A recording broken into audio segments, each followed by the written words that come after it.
JSW steel ने बढ़ती मांग को देखते हुए लिया क्षमता विस्तार का फैसला। जानिए क्या है मोतीलाल ओसवाल की राय। मोतीलाल ओसवाल का कहना है कि आगे हमें बढ़ती मांग के साथ ही जेएसडब्ल्यू स्टील की बाजार हिस्सेदारी में भी बढ़त की उम्मीद दिख रही है। इसके अलावा जेएसडब्ल्यू स्टील ऑटोमोबाइल सेक्टर की पसंदीदा स्टील सप्लायर भी है। इसका भी कंपनी को फायदा मिलेगा। भारत इस समय दुनिया का तीसरा सबसे बड़ा ऑटोमोबाइल बाजार है। भारत वित्त वर्ष 2028 तक के ग्लोबल ऑटो हब बनने की राह पर है। Motilal Oswal financial services Motilal Oswal financial services का कहना है कि देश में स्टील की बढ़ती मांग को देखते हुए जेएसडब्ल्यू स्टील सही समय पर क्षमता विस्तार कर रही है। मोतीलाल ओसवाल का कहना है कि देश की दिग्गज स्टील उत्पादक कंपनी जेएसडब्ल्यू स्टील अपनी कैपेक्स योजना के तहत वित्तीय वर्ष 2025 तक भारत में अपनी स्टील उत्पाद क्षमता को 27 मिलियन टन से बढ़ाकर 37 मिलियन टन करने पर काम कर रही है। क्षमता में किया जा रहा ये विस्तार देश में स्टील की बढ़ती मांग को देखते हुए किया जा रहा है। आगे स्टील की मांग बढ़ने की संभावना। इंफ्रास्ट्रक्चर, हाउसिंग और कंस्ट्रक्शन पर सरकार को फोकस के चलते आगे स्टील की मांग बढ़ने की संभावना है। इसके अलावा ऑटो और रिन्यूएबल एनर्जी सेक्टर से भी स्टील की मजबूत मांग की संभावना है। मोतीलाल ओसवाल का कहना है कि आगे हमें बढ़ती मांग के साथ ही जेएसडब्ल्यू स्टील की बाजार हिस्सेदारी में भी बढ़त की उम्मीद दिख रही है। इसके अलावा जेएसडब्ल्यू स्टील ऑटोमोबाइल सेक्टर की पसंदीदा स्टील सप्लायर भी है।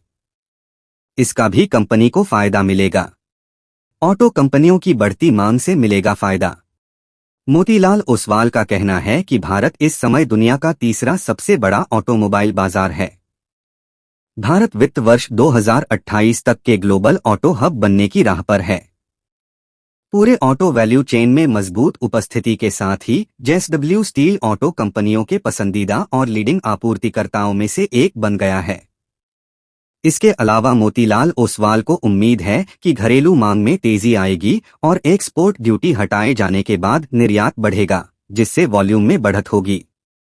हाल ही में हुई कीमतों में बढ़ोतरी के साथ ही हमें निकट भविष्य में कंपनी के मार्जिन में सुधार देखने को मिलेगा। जानिए मोतीलाल ओसवाल का टारगेट। पिछले कुछ महीनों से मेटल शेयरों में गिरावट देखने को मिल रही थी, लेकिन कोकिंग कोल की कीमतों में कमी, चीन के उत्पादन में गिरावट और बेहतर होते घरेलू आउटलुक के मेटल शेयरों में सुधार देखने को मिल रहा है। अपने इस विश्लेषण के आधार पर मोतीलाल ओसवाल ने जेएसडब्ल्यू स्टील की न्यूट्रल रेटिंग बनाए रखते हुए 710 रुपये का टारगेट दिया है। पिछले 3 साल में दिया 200% रिटर्न। इस शेयर की आज की चाल पर नजर डालें तो एनएसई पर ये स्टॉक 3.55 रुपये यानी 0.53% की गिरावट के साथ 672.05 रुपये के स्तर पर बंद हुआ है। आज का इस शेयर का दिन का लो 667.70 रुपये का है तो दिन का हाई 682.80 रुपये का है।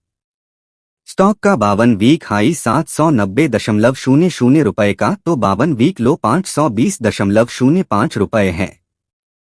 स्टॉक का वॉल्यूम 555,671 शेयर और कंपनी का मार्केट कैप 162,449 करोड़ रुपए है।